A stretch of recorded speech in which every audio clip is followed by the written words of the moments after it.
Oh, ano ang problema? Saan ka magaling?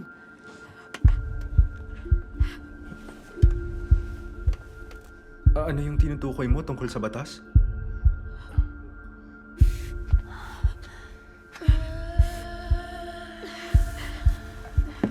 Anong nangyayari? Sino ba siya? Kapatid ko siya, si Maria. Oh, Maria!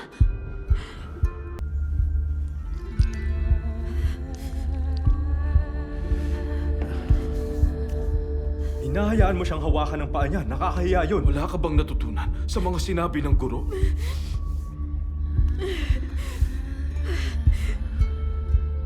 Sandali, sobra na ito.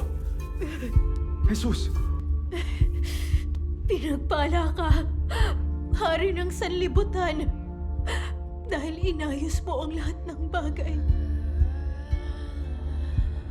Yusef, Arnan, umalis na tayo. Hindi.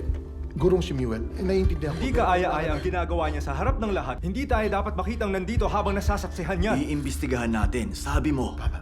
Tingnan natin ang sasabihin niya. Puro ito.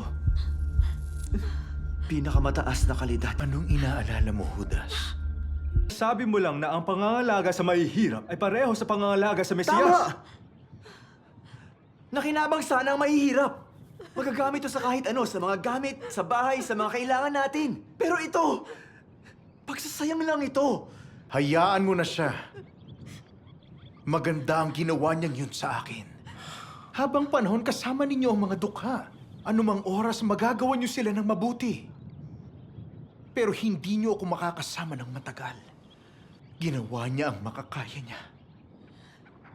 Pinunasan niya ang katawan ko bago pa ang libing.